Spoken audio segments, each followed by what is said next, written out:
নারীদের আলাদা সংসার লাগে না, তারা নিজেরাই নিজেদের মাঝে এক একটা সংসার। পুরুষদের দরকার সংসারে, তাই এখানে তারা দায়বদ্ধ নারীদের কাছে। হ্যাঁ, উপার্জন, শক্তি, শরীর, তীক্ষ্ণ বুদ্ধিমত্তা তাদের আছে, কিন্তু তাদের মাঝে মায়া নেই। তারা প্রাণ দিতে পারে না একটা বাড়িকে, জানে না কোন ভালায় বারান্দা ফুল গাছে পানি দেওয়া লাগে, বুঝে না এক কাপ চায়ে ক চামচ চিনি দিলে স্বাদ ঠিক হয়, কাপড়ের রং যাতে নষ্ট না হয় তার জন্য কতটুকু সময় রোদে কাপড় রাখতে হয়। একটা বাড়িকে প্রাণ দিতে হলে একজন নারীর দরকার। চার দেওয়ালে তৈরি রুমকে সংসার বানানোর জন্য স্ত্রী লাগে।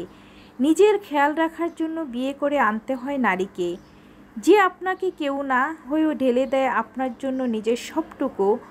এক সপ্তাহের মাথায় যার মুখস্থ হয়ে যায় আপনার রুটিন কি, এক মাসের মধ্যে সে শিখে যাবে আপনার পছন্দের রান্না, 6 মাসের মধ্যে সে আপনাকে গুছিয়ে ফেলবে একজন পরিপাটি মানুষে, বছর ঘুরতে শেখাবে ভালোবাসতে।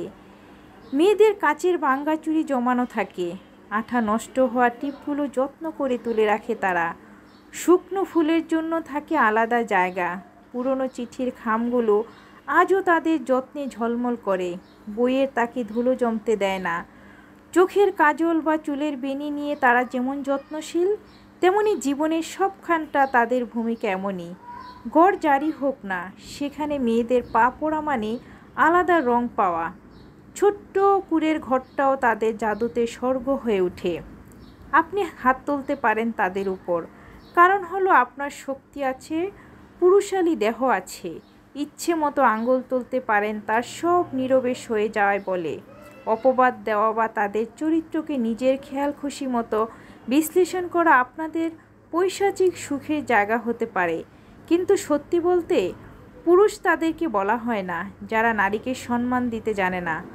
ধর্ম বা সমাজ কোথাও বলা হয়নি নারীদের উপর জোর খাটানো পুরুষত্ব, বরং যারা তা করে তাদেরকে কাপুরুষ বলে। হ্যালো ভিউয়ার্স, আসসালামু আলাইকুম। আশা করি সবাই ভালো আছেন। আলহামদুলিল্লাহ, আমিও ভালো আছি। এই ভিডিওতে ভয়েস দিতে গিয়ে আমি আসলে স্তব্ধ হয়ে গিয়েছি। কি বলবো, কি বলা যেতে পারে, কারণ এমন একটা সিচুয়েশন বা এমন একটা পরিস্থিতি, এখানে আসলে আমি ভাষা হারিয়ে ফেলেছি। একটা মেয়ে জীবনের সবচেয়ে ইম্পর্টেন্ট এবং গুরুত্বপূর্ণ মুহূর্ত হলো এই মুহূর্তটা।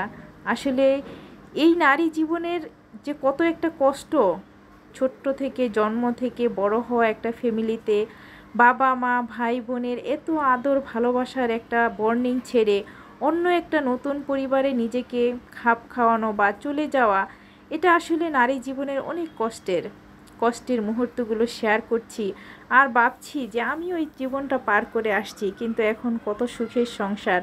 এখন এই সংসারটা অন্যরকম একটা শান্তি সুখ, নিজের স্বামী সংসার বাচ্চাদের নিয়ে। কিন্তু এই আদর করা মেয়েদেরকে বড় করে আবার অন্যের ঘরে পাঠিয়ে দিয়ে আমি একা হয়ে যাব, এই জিনিসটা আসলে অনেক কষ্টকর। কিছুই করার নাই, এটাই জীবন।